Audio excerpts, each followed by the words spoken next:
Welcome back to video lecture on pandas. The first thing that we'll be seeing today is how to handle missing data. The real world data is rarely clean and homogeneous. Data sets will always have some amount of data missing, and we need to handle this missing data. Now there are two ways we can handle missing data. First is either remove that row completely, and second one is replace that missing value with some alternative value. Okay, let's have a look. Okay, now first of all, we need to detect the missing data. Now there are two functions available for this, is null and not null. We can make use of these two functions to identify whether there is any missing data or no.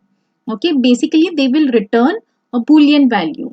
Is null, okay, will return true if it is null. Okay, and not null will return true if it is not null. Okay, basically they are opposites. Okay, now let us first understand how to start with it. First thing is create a data frame with null values. Okay, now one way could be, using making use of reindexing. Okay, so when we make use of reindex and there are some when there are some new indices, null values are automatically inserted. Okay, now this is one of the ways we can create null values, and the code is over here. Okay, index is 13579. Okay, we are defining the index over here. Then we are creating a data frame, pd.dataFrame values 13579, and index is equal to and passing this index. So basically for index 1 the value will be 1, for 3 the value will be 3, for 5 it will be 5, and so on. Now next what we are doing is we are creating a new index. New index is equal to 1, 2, 3, 4, 5, 6, 7, 8, 9, and what we are doing df dot reindex, and we are passing the new index.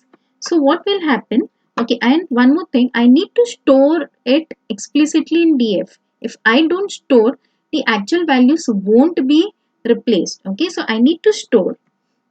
Okay,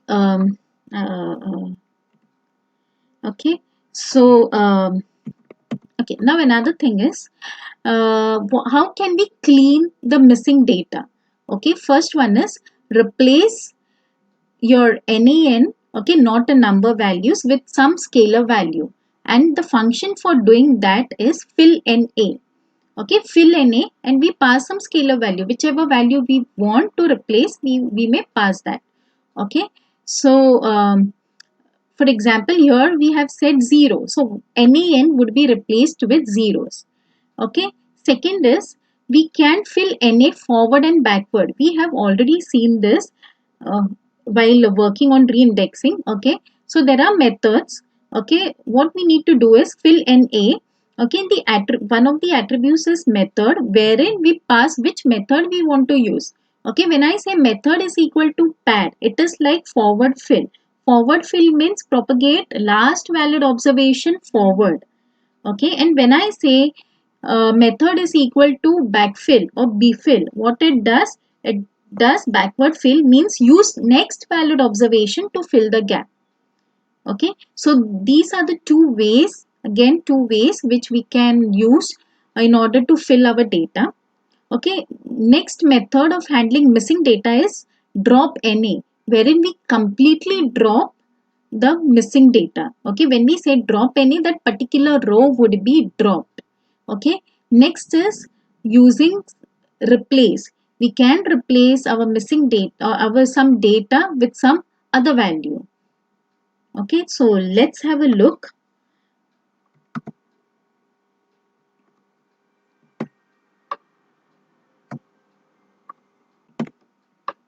Okay, I'll create a new file for today's session.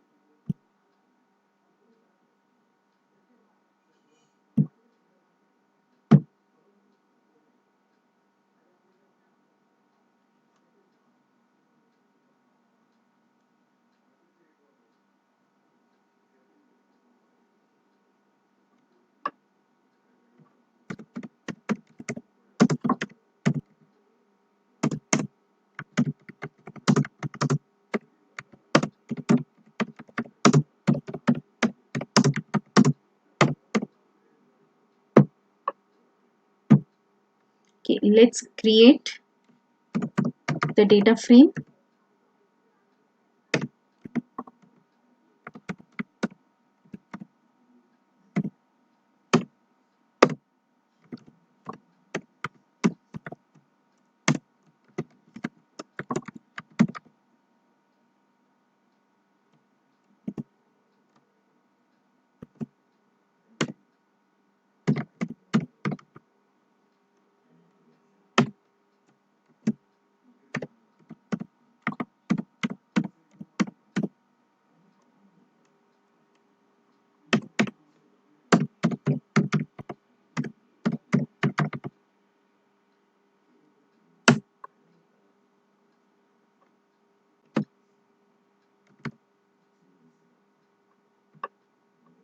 Okay, so the data frame is created. Okay, now we'll re-index it. I'll create a new index.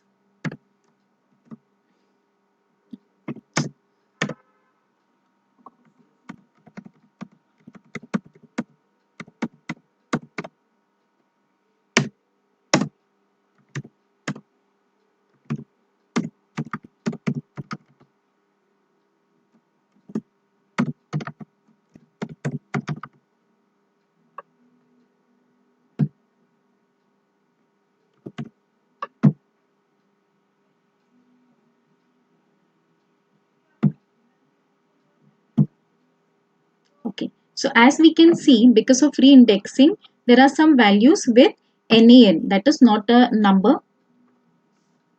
Now, what we can do is, okay, let's have a look at is null. Okay, okay. So as we can see, is null. The first row is not null, and therefore it is returning false. The second one is null, therefore it's returning true. Okay, now what we can do is, first method is fill df dot fill any with zeros. Okay, so what it has done, it has replaced those NAs with zeros. Okay, another method is, what we can do is fill NA. Okay, and we can pass the method attribute wherein we can specify which way we want to fill it. Okay, so as we can see, it has used forward fill, okay, to put the values. Okay, let's have a look at the next method as well.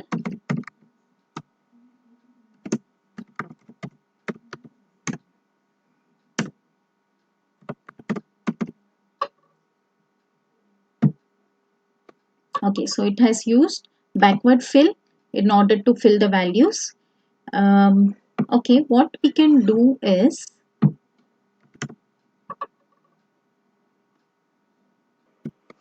okay, so this is my original df. Okay, now what I can do is, I can say df dot drop na. Okay, so now it has dropped all those records with na. Okay, another method is replace, wherein we can replace some values with some other values. Okay, okay, so we have written code for replacing 1 with 10 and 3 with 30. Okay, let's run this. Okay, so now it has replaced 1 with 10 and 3 with 30. The next topic is time deltas. Date and time data comes in a few flavors like timestamps, time intervals and periods, time deltas or duration. Timestamp means particular moment in time. Example, July 4, 2019 at 7 a.m. This is a particular moment in time and this is a timestamp. Okay, time intervals and periods, they are a length of time between a particular beginning and end point. Basically, time intervals are a length of time. Periods usually reference a special case of time intervals in which each interval is of uniform length. Time deltas or durations means an exact length of time, like 2 days, 5 hours, 2 days, 5 hours, 5 minutes. We shall first see timestamp. Timestamp in pandas are equivalent of Python's date time. Okay, we can write like this: pd dot timestamp and specify the date.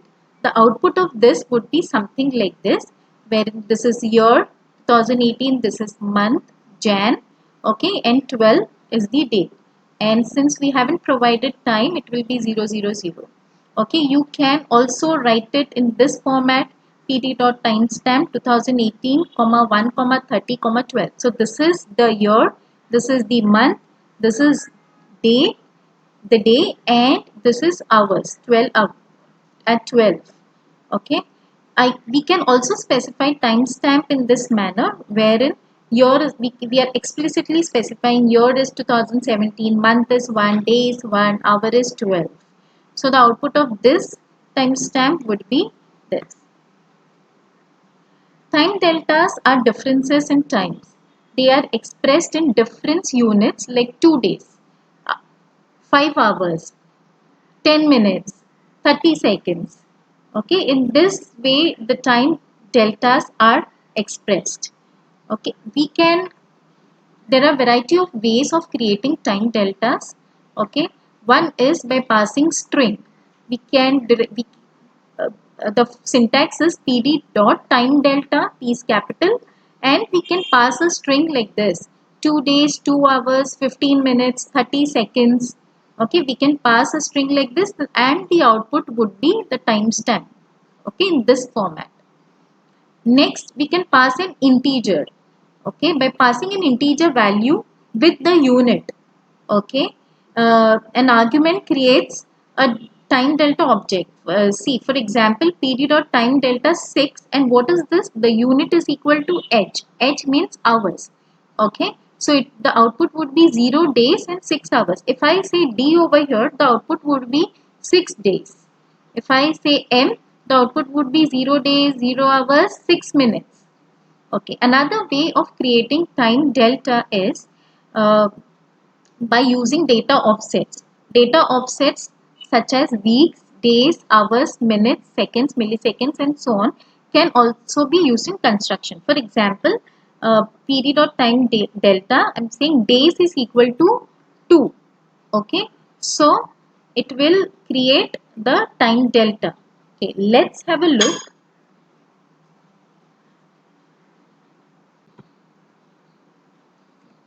If I write my date, if I create a timestamp like this by writing 12 Jan 2018,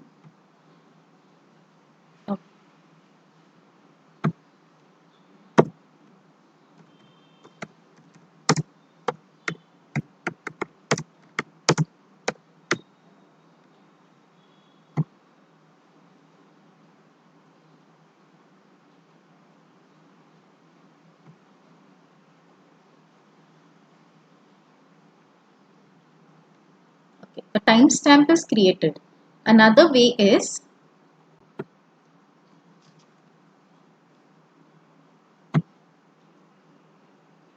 okay, so basically we are passing the year, then the month, then the date, and then hours.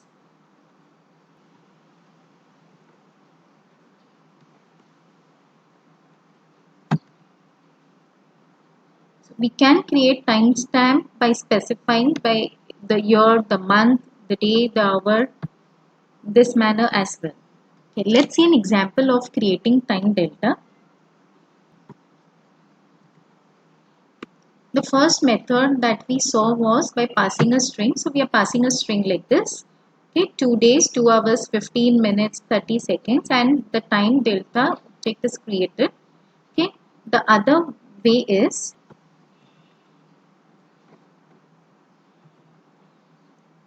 we are passing an integer and we are specifying the unit. Okay, now here we are saying unit is D. Okay, if I want, I can say H, the unit is hours, and it will be changed. Okay. The third method is specifying the offsets.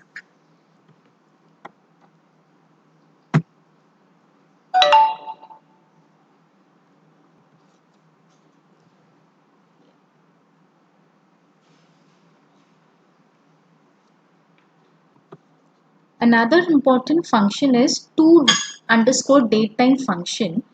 Okay, so this to underscore datetime function can pass a wide variety of formats.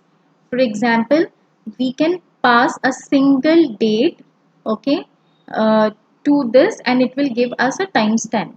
Okay, we can pass a series of dates, okay, and it will give us a date time index.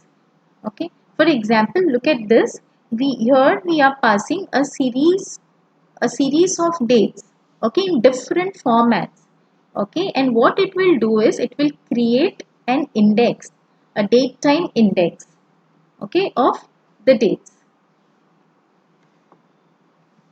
Next is indexing your data using the timestamp. Okay, so here what we are doing is the index is our timestamp.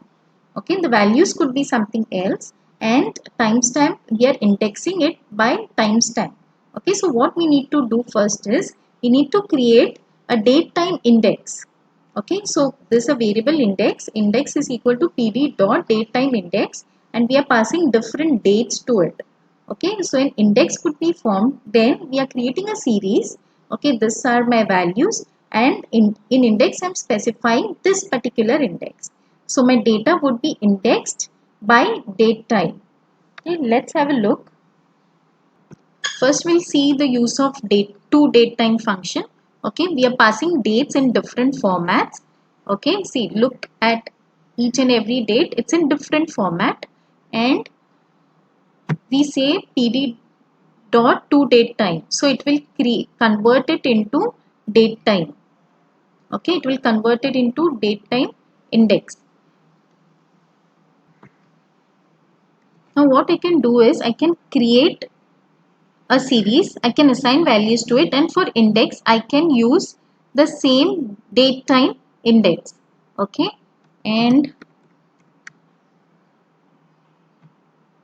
so for indexing, I have used the same datetime index that was created by using to underscore datetime function, wherein we passed date times in different formats, and it created a datetime index. The next topic is window functions and aggregation. Window function are functions where the input values are taken from a window. The window could be of one or more rows in a series or a data frame, and then calculations are performed over them. There are two types of window functions that we'll be seeing: rolling function, rolling window, and expanding window. Okay, now consider this as a data frame or a series. Okay, and this is the size of the window. Let's say the size of the window is 2. Okay, and say we want to calculate mean. Okay, so what we'll do is we'll calculate mean over a period of, let's say, 2 months. Okay, and then we'll slide the window, yeah, and then we'll calculate again the mean. We'll slide the window and we'll calculate the mean. Okay, so say uh, the window size is 2, the first 2 rows. Okay, and then the mean of 1 and 2, that is 1.5, is calculated. We'll slide the window. Now consider these two values, 2 and 3. Okay, the mean is 2.5, which is calculated, and then the window is slided, and the next values are taken, which are 3 and 4. The mean is calculated, which equals 3.5, and again the window is slided. Okay, now the syntax. First, what we do is we create a data frame. Okay, or as usual, we create a data frame, and then we call the rolling window function.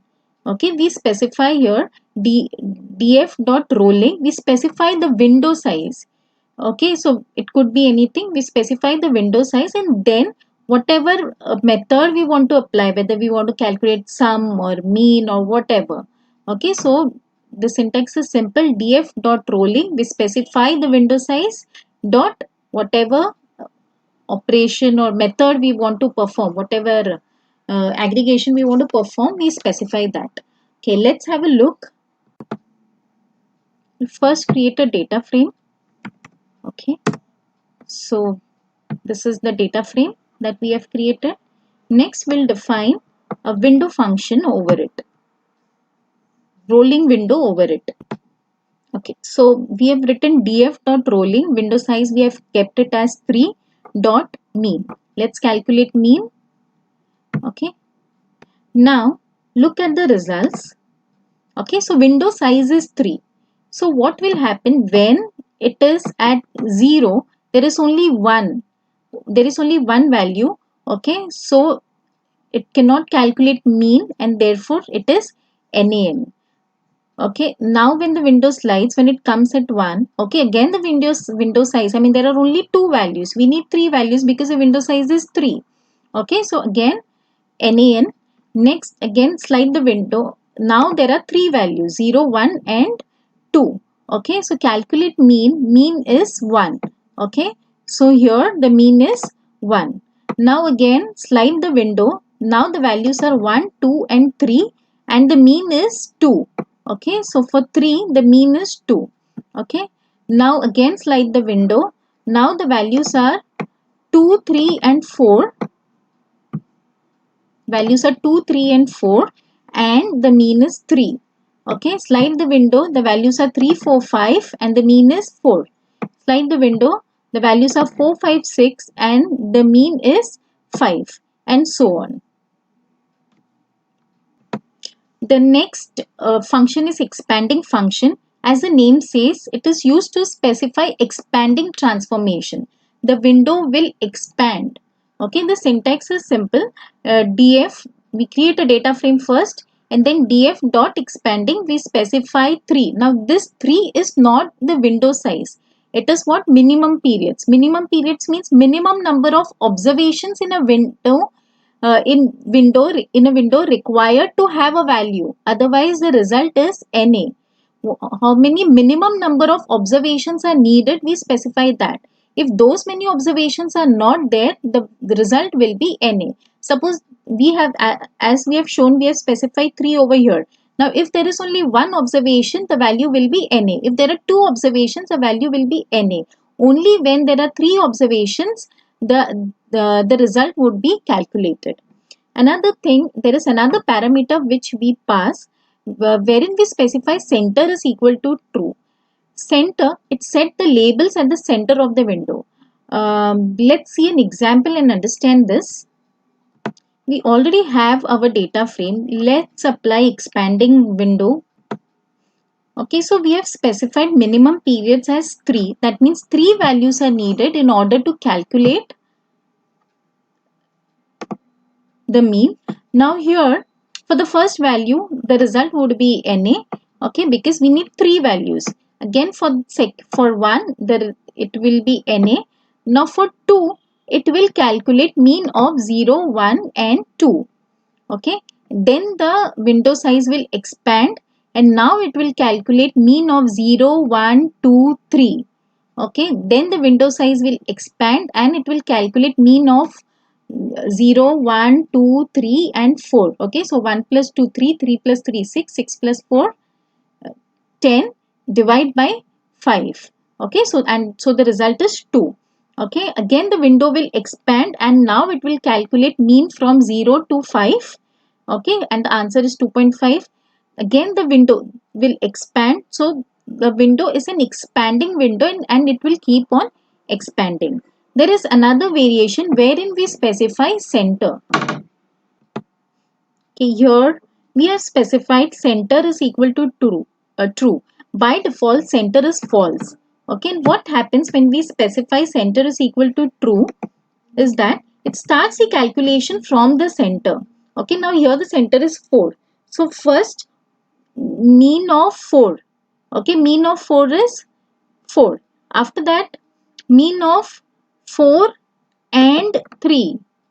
Okay, mean of 4 and 3, that is 3.5. Next, mean of 2, 3 and 4. That is basically the calculations will start from the center. Similarly, it will go down as well. Mean of 4 and 5.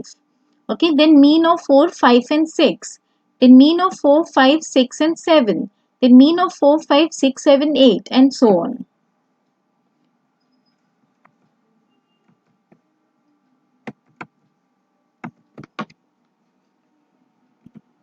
Okay, window functions are used in time series analysis for finding the trends or patterns.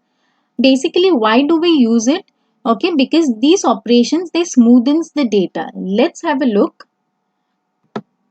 Now I'm considering a data frame wherein the values are not linear as we saw in a previous example. Um, there are some variations like 0, 1 and then we have a 7 and then 3, 4, 10, 16. It's increasing and then there is again a variation, a higher value 25 and then again it's coming down. Okay, so this is our data. Now let's apply a function, a window function over it and let's see how it smoothens. Okay, so we have applied a rolling function. The window size we have kept it as 3 and we are calculating mean. We are averaging out the values. Okay, so let's plot this and let's see what kind of curve we are getting. See, as you all can see, okay, it has smoothened the data. So this is the benefit of applying window function.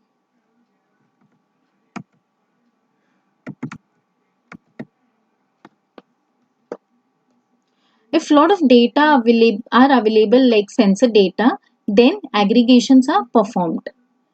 Okay, so we have seen in this video lecture about missing data, time deltas, window function and aggregation. Thank you.